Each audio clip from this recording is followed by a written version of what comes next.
Hello, welcome back. Nigel here with you, Nigel's Modelling Bench, and now we're on part 2 revisited. So we've already done part 1 where we built everything out of the box, and we've done part 1 revisited where we did some filling and sanding and stuff like that.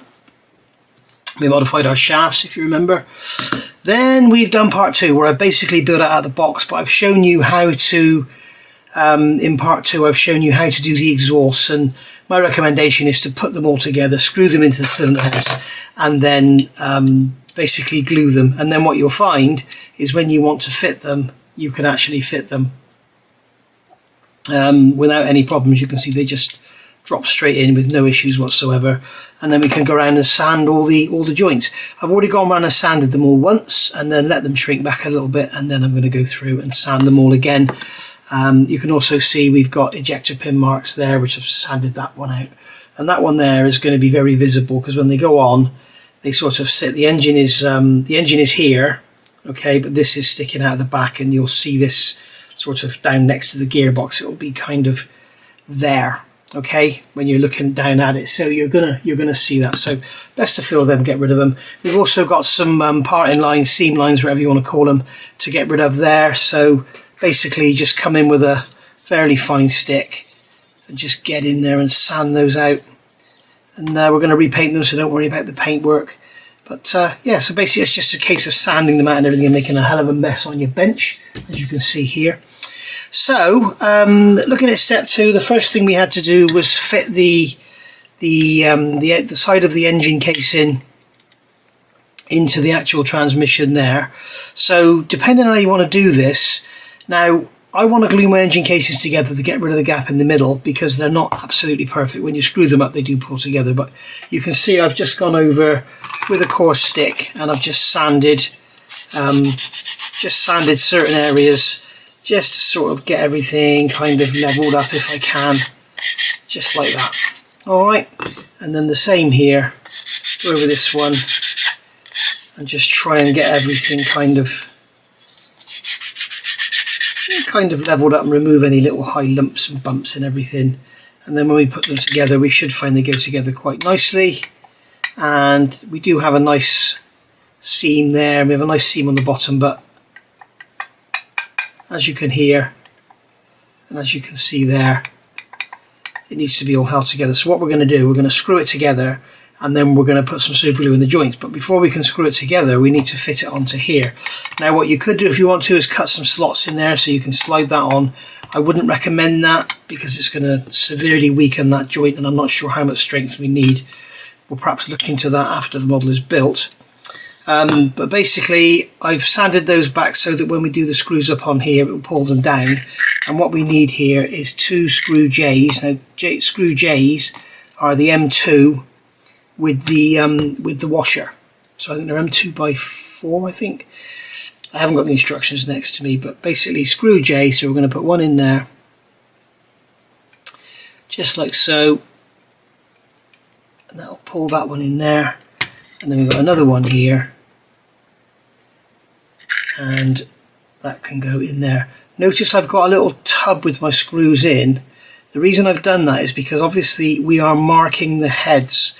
So if we just put them back in the box with the other screws, you may find that you're going to be putting, you know, when you come to do this, you're going to put a brand new screw in there that's never going to be seen again, and you're going to have a sprue with a slightly damaged head with shiny bits that's going to be exposed under the engine bay or something. So best to just use all the screws, the same screws again. And then here we've got to put this side on, and this is going to be held together with 2 screws G. So we have screws G, don't have a washer on them, so there's one there.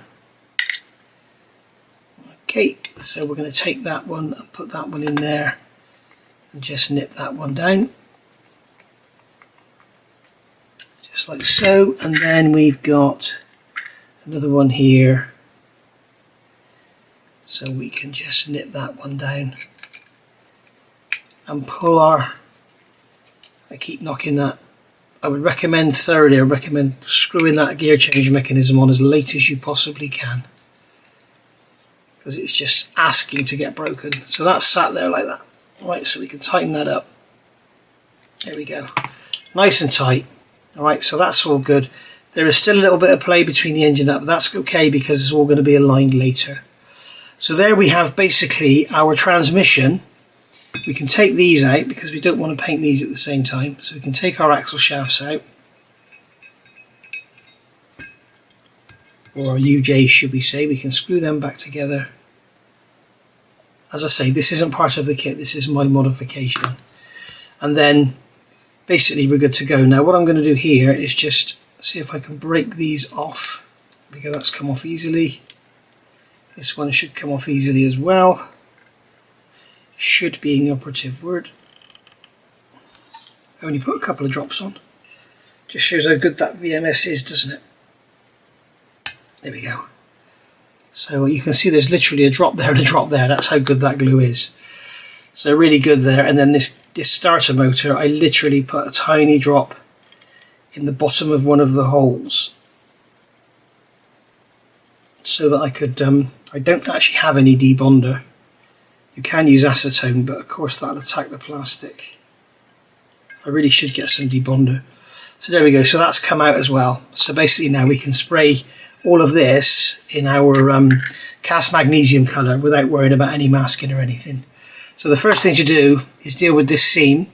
So you can see we've got bolts here. Not really important. Oh, I should have put that in there, shouldn't I? Not really important because basically they're going to be hidden. This is supposed to go into there, so what I'm going to do is undo these screws. I'm glad I didn't go on and put the glue in before I did that. But that is basically going to be covered. So we can pull that apart like that, we can drop that in there, and we can do that. Now that disc is going to be painted. I don't think that disc should be yellow. I think it should be aluminium. I will check my references. I have lots of reference photos. If you go into Google Images and put in Porsche 917 engine, you'll find loads. Just be careful because some are turbocharged, so the inlet plenum and everything is different, so don't be fooled by that. So there we go. So we got the engine. That's the pulley for the fan. The fan is going to sit on there. So we're good to go. So the first thing to do is fill in these seams. Now I've got some of the Flexi 5K CA black thin from VMS. So there we go.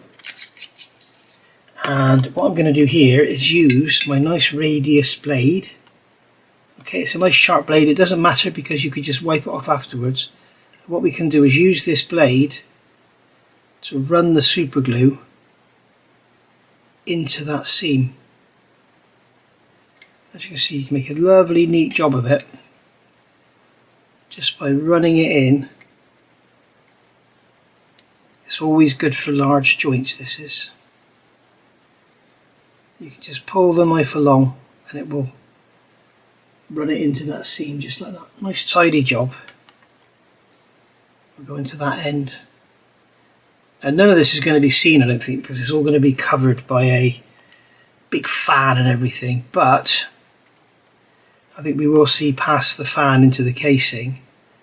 I'm not too worried about the nuts and bolts under there because they really aren't going to be seen. So, no excuse to not put some glue in there just to help it all stay together. If the glue does capillary up and get onto that and stop that spinning, I don't think that's the end of the road either. So there we are. We'll put some glue in there as well.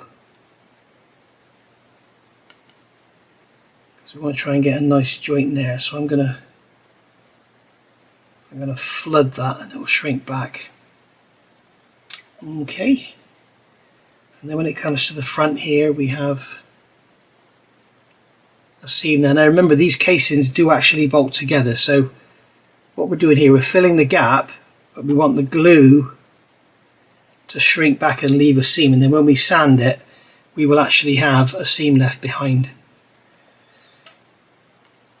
Same under here. You see these crankcases split in half,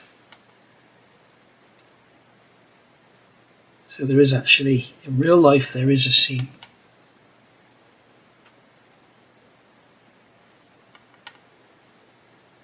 So we just put that glue in there.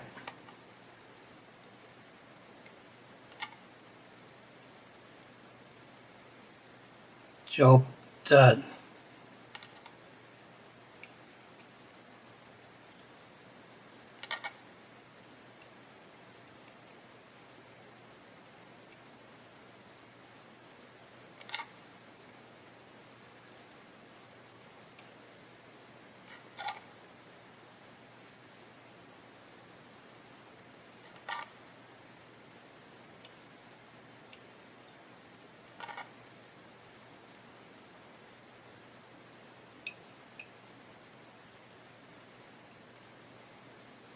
There we are.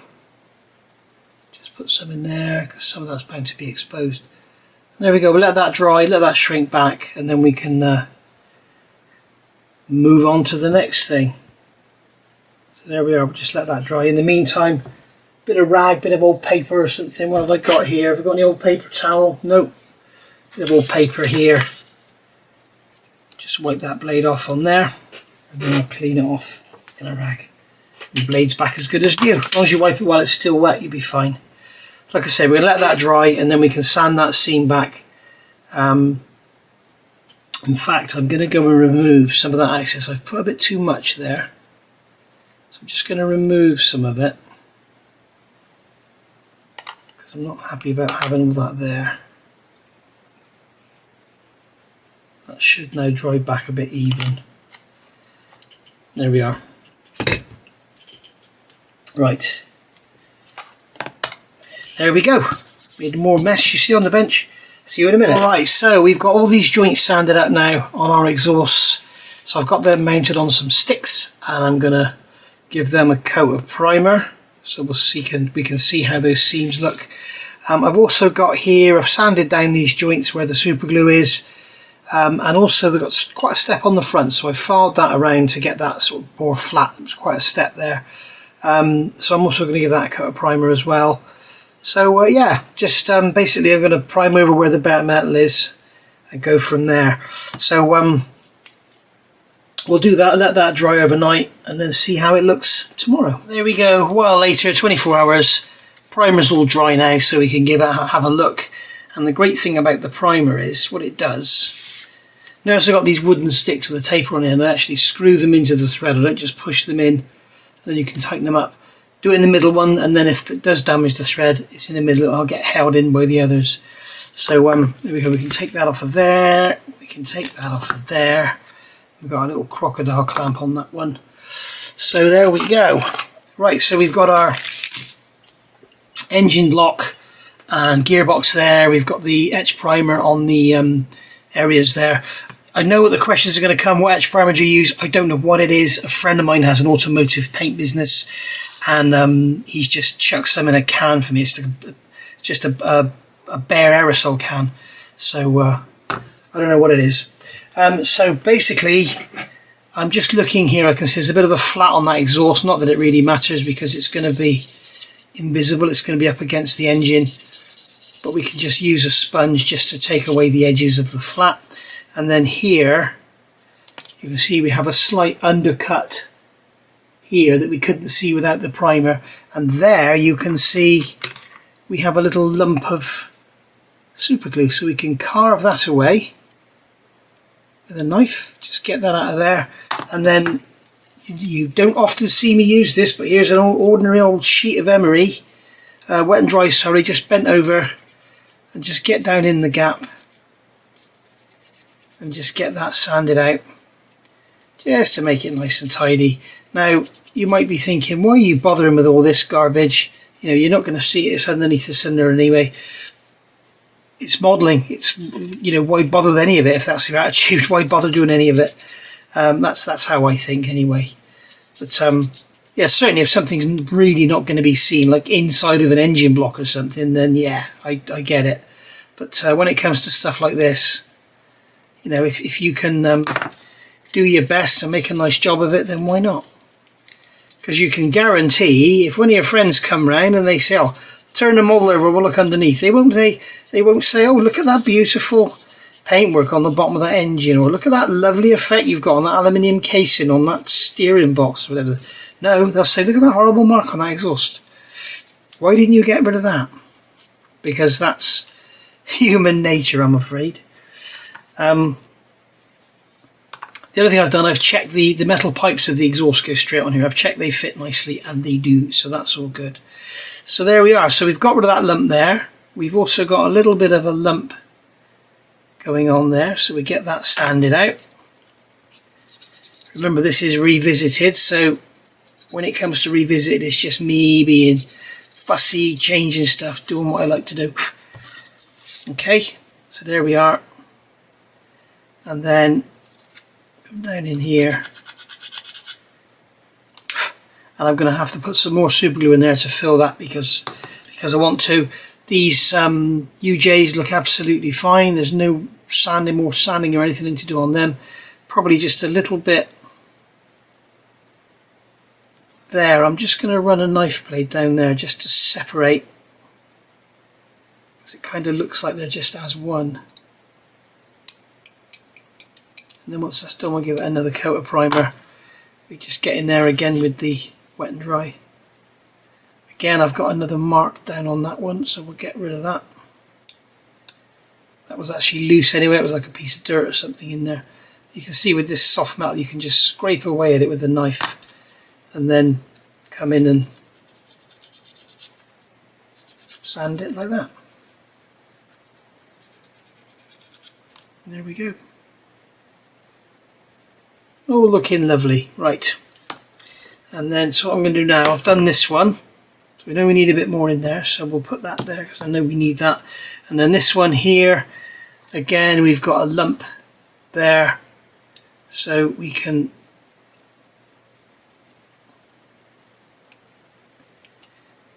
get in there and sand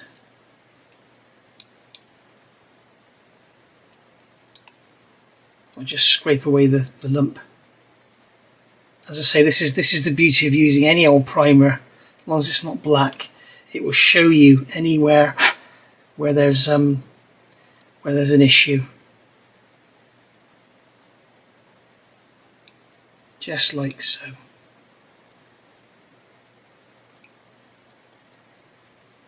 There we are.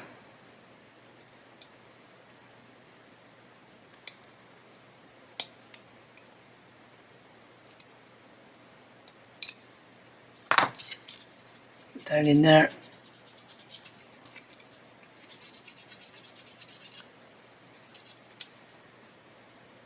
Happy with that. So as you can see, we've got a bit of a lump, there's a bit of debris or something under the paint, which is sometimes unavoidable. There's also something there, oh no, it's come off now. I thought it was actually under the paint, it was just something on the surface. So we shall prime these again and then see how they look and just keep going until we're happy. Because as you can see, the problem is once you start to sand away, you end up with bits of shiny against the grey. You can't see if there's a step there or not. You need to get the primer on there to see if there's actually a step. Because when you've got two different colours, it won't show up if there's an imperfection there. But there we are. Depends how perfect you want to go. I mean, this here, when it goes on the engine, that is sort of tucked under like, that is tucked under like that. So, you know, all this on here you're not going to see anyway, but, you know, it's just nice to know you've done a nice job of it, isn't it? And as for the underneath, you know, if nobody ever picks the model up, no one's ever going to see it, but we're not doing nice. Right, so I'm going to get those mounted back on those sticks. And then it's too late now to do it because it's too cold as well. You don't want to go spraying outside in the cold, and I won't use aerosols in the house. So there we go. Yes, I do. I did remove some material from there, didn't I? So we'll paint that one again. So we'll get those all primed up. This is all looking good here. All I did was prime that area there where I sanded all across the top, all across the bottom, across the front. That's got a big panel going on the front there, so I'm not too worried about that. And then down on here, we got rid of those marks there. I need to get some more in there, so I'll make sure I get the primer in there. And on here I need to put some super glue in, don't I, before I forget. Where was it? It was on one of these. It must have been quite difficult to find because I can't even bloody find it now, and I know it's there. There it is there. That might be visible on the finished model because you can look and see it there. So we'll get that done. Get some more primer on, and I will be back in another day or two. Right, we've got our primer on. We've got our second layer of primer. We've got a sanding stick there, a bit stray. So I'm going to take the stick out, and then I've got a sponge here, and I'm just going to basically go over and just check. As you can see, we've got a little bit of dust or something in there. I don't know if you can see that. We can just sand that away. And if we do go through here in any little areas, then I'm not really going to worry about it too much. Got a worn 600 grit here just to take the top of that lump off. Not sure what it is. It's probably a little bit of super glue just stuck down in the groove, and when I've painted it, it's blown it out. Excuse me. So we can just go over here and just give it a quick run over. This is actually a Flory skinny sponge. They're no longer available, but you'll see lots of people using them. And I don't know why, but Flory used to make these with like a blue on the front and a blue on the back, and then he changed it to quite a coarse grit on the back. So if you sort of went into areas like this, you know, you'd end up ripping all the paint off here with like a, you know, it's like a really coarse black. So I've just ripped that off, so it's just a sponge now, a fine sponge. I don't know why the Flory range of skinny sticks were bloody wonderful, and then he went and changed it. I don't know why, but now he doesn't make them at all. So I've heard various reports of why. You know, 1 being health, 2 being profitability, 3 being after sales hassle. But I'm sure none of them are true. They're all just rumours. But unfortunately, they're not available anymore. But we have got the icky sticky skinny sticks, which are absolutely great. But I don't think they do a sponge like this. We shall have to wait and see. They probably will, because they know there's a big gap in the market. There's other ones out there that aren't really that clever. So bear that in mind. The big ammo ones are bloody pathetic. They're crazy. They go like what is it? They've got like 160 or something, 100, 200 or 220, and that's it. And then they've got 1200 sort of thing. There's a massive gap. You've got no 400, no 600, no 800. It's just crazy. Which are the most common ones. I don't know why they've done it, but it is what it is. So there we go. I'm just going to carry on sanding these, go over those hubs as well, and just basically make sure there's no you know, undulating surfaces or whatever. And then I'm going to give these a coat of a light grey primer, or maybe even a white primer, because I want to spray them white, which is not the correct colour, but on old classic cars I like to see white exhausts. Just my preference. It's literally my preference. It is not in any way correct, but I believe they had like a white paint they used to use, which had some insulative properties or whatever.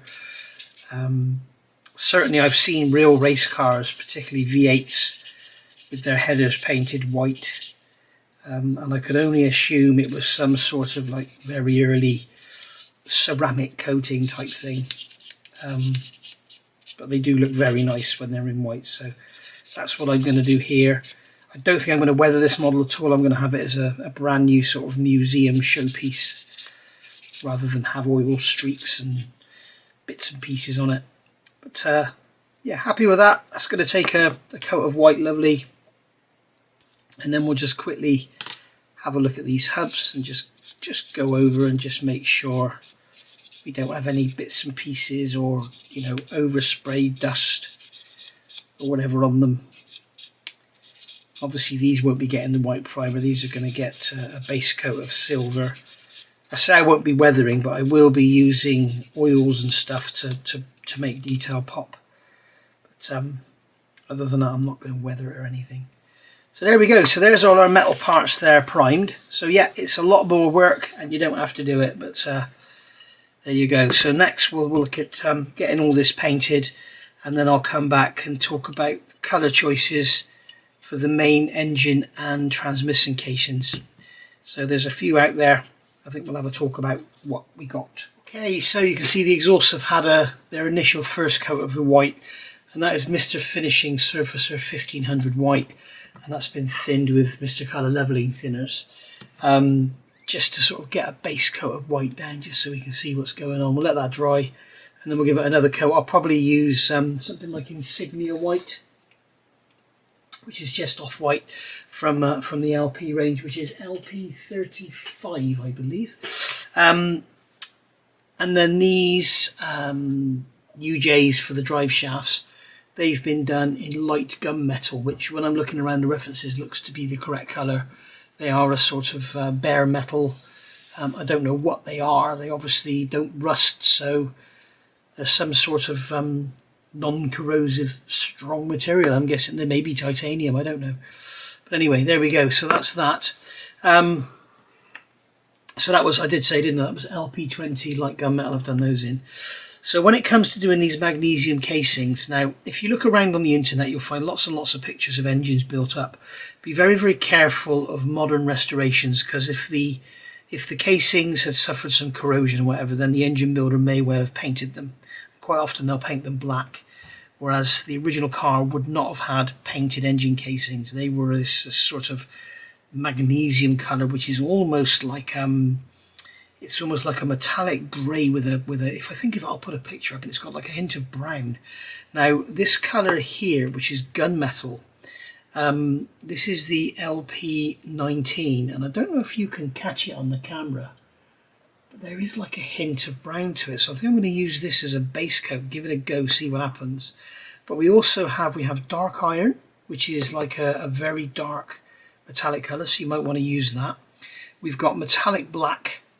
You can see there, that's a very dark sort of, it's almost like the gunmetal, but that's not the gunmetal, that's dark iron, isn't it? No, that is the gunmetal. You can see it's a lot lighter than the gunmetal, but we can actually you know, thin these down to into their lives and then use them as like a post wash or whatever. We've also got metallic grey, and then we've also got the dark iron, which I've already showed you. So you can see we've got all these colours here. But as you can see, the only one that sort of has this brown tinge to it is this one. So I'm tempted to give it a go with the gunmetal colour. I don't know, and maybe what I'll do afterwards is see how it looks. I'll probably just do the engine casing or something, see how that looks, and then maybe sort of do a mix with some brown in or whatever to sort of, maybe a bit of red, I don't know, to sort of match the bare magnesium colour that we're seeing on all the pictures of the engine components. If you search 917 engine on Google, there's hundreds and hundreds of photographs, and you'll get what I mean. Just be very careful. Some of the engines were turbocharged, and they have a completely different inlet system, so be very wary of that. But for the rest of your references, you know, for general magnesium casings and stuff, castings, just beware of the restored ones that have been done black. So I think what I'm going to do is paint that engine with this LP19, and we'll see how it looks. So I'll go and do that. I'll basically thin this sort of 50-50 with the Mr. Colour leveling thinners and spray this on at about 18 psi, and then we'll see how it looks. I'll see you in a minute. Right, so that's that's been sprayed in the LP19, here it is, LP19 gunmetal, and I'm not really over the moon. Whenever I've used that gunmetal in the past, I've always thought this had this sort of purpley tinge to it, but I can't really see that now. So what I'm going to do, I've got some LP44 metallic orange, and I've got this in here, and it is literally 10% paint, 90% thinner, so it's extremely thin. If I get my off here, you can see that it's literally just a tint. So I'm going to try is just giving this a very light tint of this metallic orange, and see what happens if it kind of matches that magnesium colour we're seeing in the photographs. And obviously the engine block is not that important because we're not really going to see much of it, but it's a good experiment. Yeah, I'm quite happy with that. It does seem to have that sort of browny look to it now. And what I really want is to, I'm not sure how accurate it is, but I don't just want this big blob of metallic grey brown colour. I want lots of different shades, because looking at engines that are built, it looks like the actual cylinder barrels were a lot darker, with the fins, or looks like the edges are polished or just rubbed or maybe machined out, you know, so you know, giving that sort of machined look rather than just the you know, the bare magnesium cast colour. So there we go. You have to remember that's what this is. This is like a bare magnesium cast colour. Any flanges or any machine parts would be bright, as in bright. You know, you've seen magnesium wheels; they're quite bright, so we'll have to bear that in mind. But yeah, I'm quite as that's drying back. I'm really happy with that. I'm going to be really happy with that as a colour for the cam covers as well. So hopefully you can see that there. It's like that's bronzy. The camera is making it look more bronze than it is to the eye, I can assure you. But yeah, good little experiment that. So that was LP19. Good coat of that to cover it all. You can see that it's not, you know, the Hornby have got it spot on. The colour is there. It's like that magnesium colour. They haven't done it silver, aluminium like a lot of people would be tempted to do. They've got the colour spot on. And I must say, and I'm going to keep saying it in these videos, I'm sorry I'm going to repeat myself a lot, but if you're building this model out of the box, you don't need to do this. You don't need to do any of this. This is just me wanting to change things around and swap things about and make a video about how I'm doing it. But literally, you can just build this out of the box and it will be gorgeous. It'll be a lovely, lovely model. I'm just being fussy. That's all. For instance, I've filled a seam there. And that's it really. So, you know, and I've filled the seams in the engine block, but you don't really need to.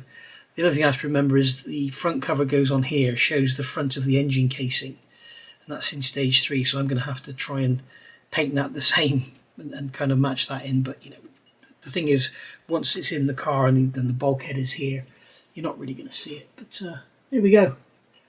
I don't tend to use not really going to see it as an excuse to not do something. Obviously, you know, I'm not going to paint the inside of the engine because there's no way you're ever going to see that. But when it's detail, people will say, "Oh, you're not going to see that. It's all closed up." Well, it's what I like to do. It's part of the modelling experience. I also need to identify what colour this has got to be.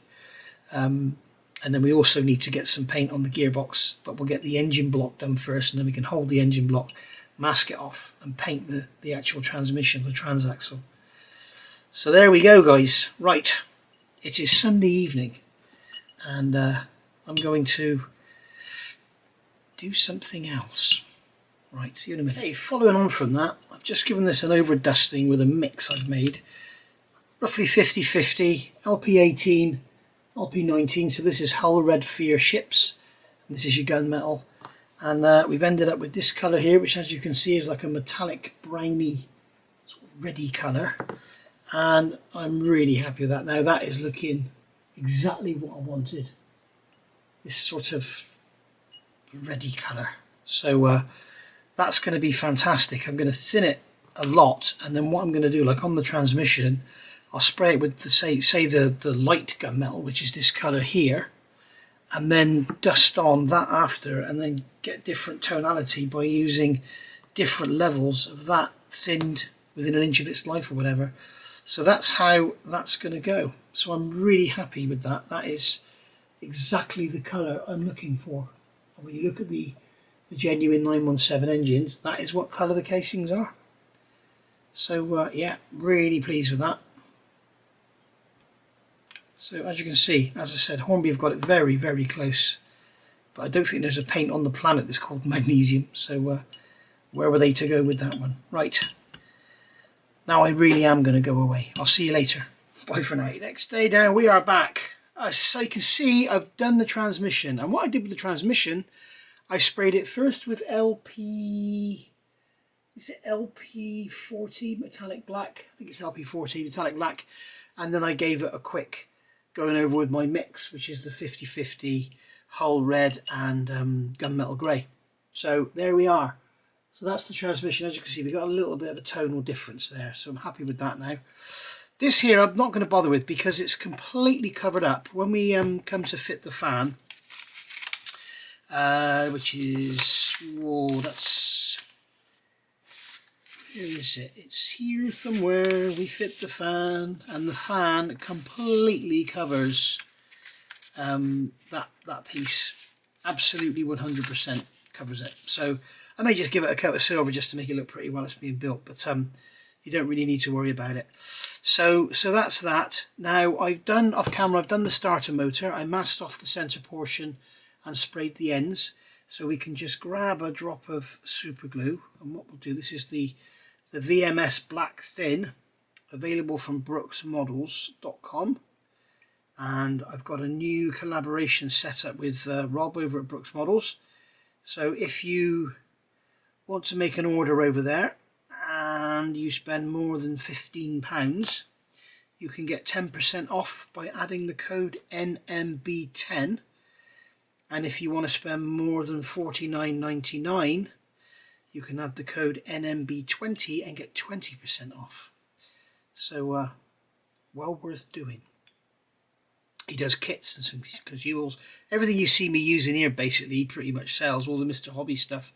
I don't know about the Tamiya LP paints, I'll have to have a look into that. But he's a fairly new business. I think he's a one-man band.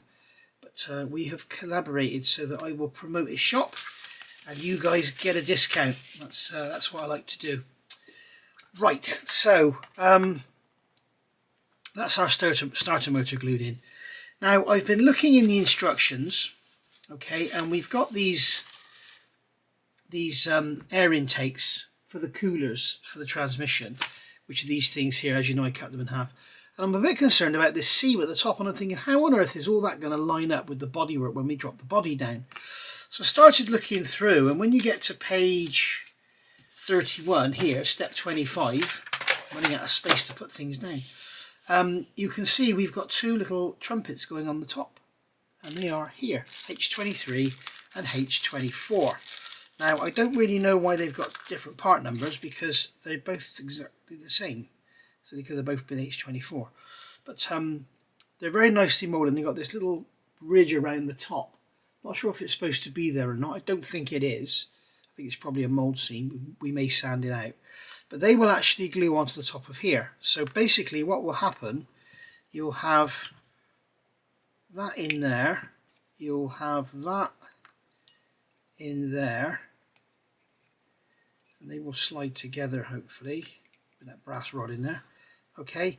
And then these two trumpets, I'm going to grab a couple of paint pots to stand the engine on so it stands up. Alright, so they're going to sit on there like that, yeah, and then you fit these after you've done all this frame around the back. So what we need to do is see if we can actually physically fit this over, and we can. Okay, so as you can see, we're going to have a slight flex inwards, but they're going to flex anyway. So that way we can glue these on now and get rid of the seam. Now, here is my caveat, okay? I'm going to say this now, so if you want to come back and sue me, you can't, because I've said it in this video now. I'm going to do this out of the sequence of the instructions. I may well find I will come to the end and I can find I cannot fit that frame over the top. If that's the case, I'll have to cut one off or cut them both off and then glue them back on. If you want to take that gamble, then you take that gamble. I'm going to do it. You might want to hang off and see how we going through, but we're quite a way yet from this stage. Well, actually, it's not that far away, because we actually fit the engine into that cradle in step 4. I mean, we're about to start step 3. So, yeah, step 4 is a big piece. The other thing I want to try and do is assemble the upper end, assemble all of these side frames to the upper frame, so we can deal with all the seams and clean them up and paint and everything, rather than do it this way round and having it at the bottom, because when you do it this way round, the last piece you put on is the top, and admittedly it's pretty much all screwed, so it shouldn't really be a problem, but I want to see if I can do it the other way up. I'm actually looking now, it's probably not worth it because it's all screws. There's some glue there, but that's going to be glued anyway. Okay, so it maybe won't change the sequence around. We shall see. But anyway, so I'm going to glue those on and go from there. Now, what we need to do, we'll get the engine out of the way. What we need to do is make sure we're nice and square. So we need to make sure that here, where we have these joins come in with your knife and really make sure that you don't have any lumps or bumps there. Okay, because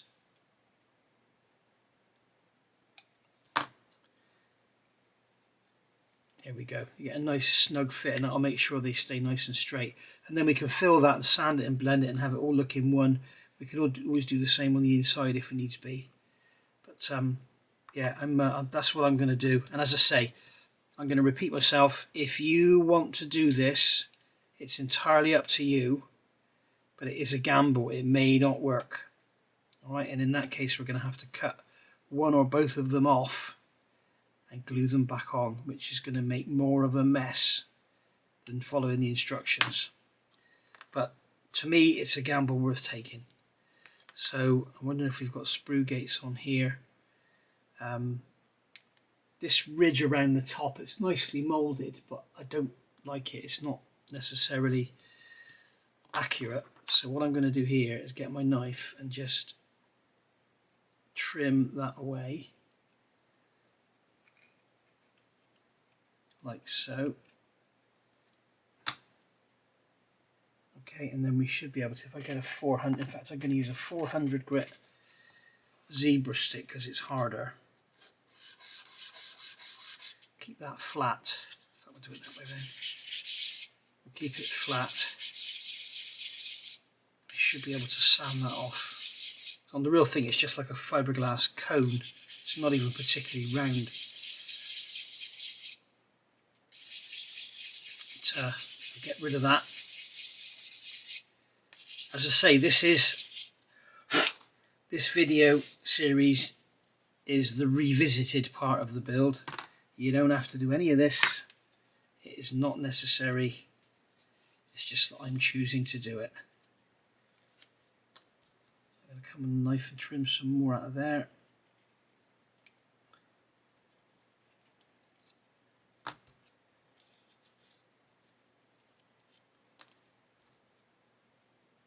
It's a very hard plastic, this stuff. It's actually a very nice plastic. That starter motor, I didn't even paint the black, that's just the black plastic. It's very nice indeed. I wouldn't do that on something which is like really in your face, you know, like the steering wheel or something like that. But on a bit like that, which is tucked down away, the black finish it's a semi-gloss black finish. It's, you know, you're not going to improve it by adding some paint on a silly little part like that. So I'm just going to continue sanding this. In fact, I'm going to continue sanding it flat until I get rid of that step, because that step is proving very difficult to sand away.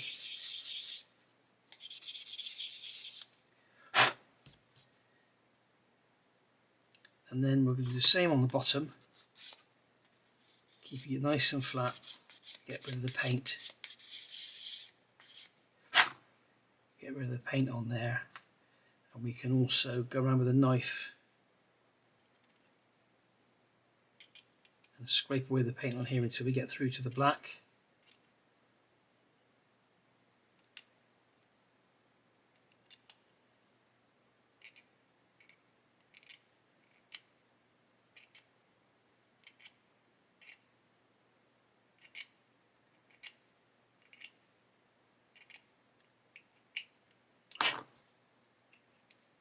There we go, that's going to fit on there lovely. And what I may well do as well is come in here. I mean, what you could always do is dip these in some IPA thinners overnight and let the paint get stripped. I just want to get a lovely, strong, tough joint that's not going to crack. Alright, so I'm going to grab some of my EMA cement because it's really good. I'm going to brush that around there.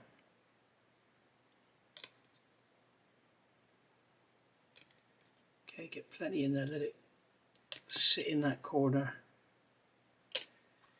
And then when we push this on, we can twist it and we should feel it start to bite. And I'm not feeling it biting at all.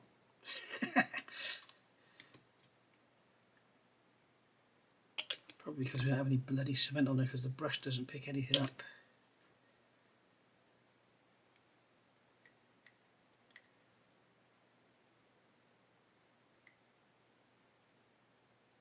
Yeah, I don't feel that biting. Let me try and put some more on there. Don't be scared to flood it. You want a nice strong joint. There you can see paint and stuff oozing out now, so you can see it's starting to do its thing. See all it oozing out, the plastic and the paint? That's where it's starting to do its thing, and everything is melding together. It's melting and welding together. There we go. Great. That's exactly what we want. Alright, so we can leave that to dry for a few hours, let that all do its thing. Because if you just go onto it now and start sanding it and filling it, you come back tomorrow and it'll have a great big sink there. Alright, so there we are. So that's that done. We'll do the same on the other side, and then I'll come back and show you how they both look. Alright, so that's those two glued on. There's one there sitting on a cocktail stick. You'll see there's a lot of super glue around them. I found that no cement I have would work. So what I've done, I've actually glued them on with super glue and gone in with a cotton bud and mopped up the mess on the inside. So we'll get in there with something and sand them out inside, but blend them out. But yeah, I found that nothing would glue them. So that's another good reason to do them now, because now you can take care of the seam rather than have glue oozing out when you build it on your model. So we'll have to leave those now for even longer, because remember we've got solvent cement in there which has softened the plastic. I've got a feeling that maybe these are ABS and these are styrene, because that glued together absolutely fine, no problem at all. But that did not want to glue on there. It was kind of sticking, but just you could just break it off like it wasn't gluing at all. So we've got the I tried the Mr. Cement Deluxe, which is a slightly thicker, hotter cement. Got that in there. That sort of gunged up a bit in there and sort of got it sort of tacking together, and then the super glue on top should actually help to hold it. But we'll do a little test afterwards. I've got glue on my finger there. We'll do a little test afterwards, and we'll see where we go from there. So I'm going to let them dry now so I can sand them out. What I need to do is put this frame back in its box so it doesn't get any glue or dust or anything all over it. We've got these brackets here, which I will probably do in metallic black, or maybe do this arm in gloss black, just to add a bit of interest. I'm not gluing them on yet. These are the arms that go, the gear selector mechanism that sticks out, and they just keep getting broken off. So I'm not going to glue them on yet. So there we go. We've also got over here the cylinder banks, which we need to be looking at. So we'll see what we can do with them and go from there. So I'll be back in a minute with something else to look at. And we're back. Okay, so I've been working on the Spitfire. I've been working on the Harkonnen ornithopter, or the hornicopter, something whatever you call it. So yeah, lots of work. And I've been working on these tubes here. Now today is Wednesday. What is it? The 16th. It's the 16th of October 2024. And I need to get this video out because these revisited videos need to go out before the Saturday, sort of, in this case, the part 3 video. So I need to get these out. So I'm going to get this video out for you today. So you can see those tubes are attached. And as you can see from all the black plastic and primers and all sorts, there's been a lot of work in blending them in. So if you want them to look lovely, you might want to take the gamble with me and see if we can get this all together with them glued on. Because remember, in the instructions, they recommend fitting those after the engine is in the chassis. So we'll see if we can get it together with it like that. It's going to be a gamble, and if not, we'll have to cut them off. But I think, at least if we have to cut them off, what I'll do is I'll cut them off sort of higher up. So make a line on them or something so they go back in the same position, and they'll be able to glue them back on. They'll look a lot better than the step we're going to have from having them as the standard part. I can't remember if I actually said this or not, but I couldn't find a glue that would glue this, so I ended up using super glue. I used Mr. Cement S to get the plastic going, then used super glue, and they're bonded on now. I'm not going to try and snap it off because it probably will. I went down inside there, a little multi-tool, and just ground around the inside just to smooth the insides out. But there we go. So I'm happy with those now. I'm going to give those a coat of primer and then leave those a few days to settle, because if you're new to modelling, if this is something you're just putting together and you want to make it look pretty, one thing to remember, you get what's called ghost seams.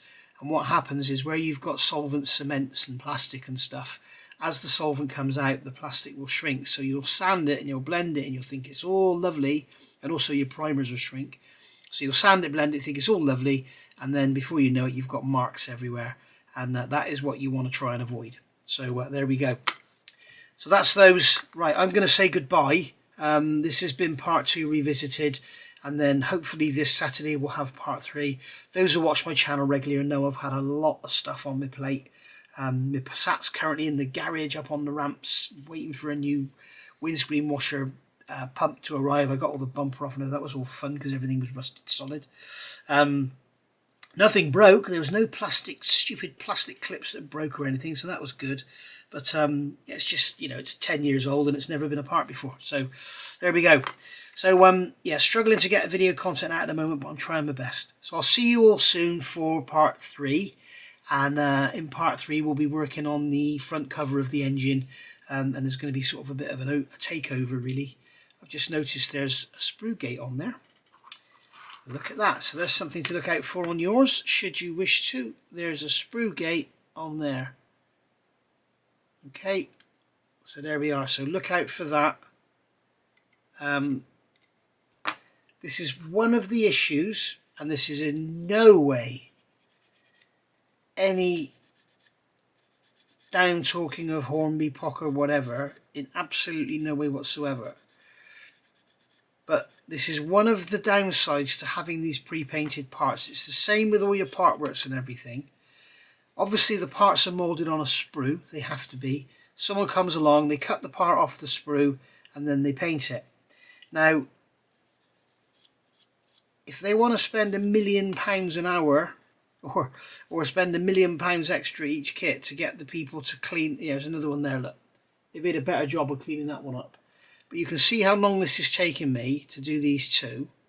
Okay, so you can imagine if there's somebody on a production line that's getting these parts off the sprue and cleaning up the gates in awkward areas like this, you can imagine the extra cost. Rather than snip, sand, job done, rather than probably 150 an hour, they'll be getting like 30 an hour. And that's when the costs, the manufacturing costs, start to mount up. And when you consider there's probably, I don't know, 80 to 100 parts in this model that have been cleaned up, have been painted like this, you can imagine the extra cost in doing this absolutely, 100% is going to be. I mean, those under there, they don't matter because you're never going to see them, but I just noticed them. So because I noticed them, I had to clean them up. Yeah, and there will be some parts that I'm going to clean the sprue gates up on, and I'm going to have to repaint them as a result. But hey ho, that's just me being fussy.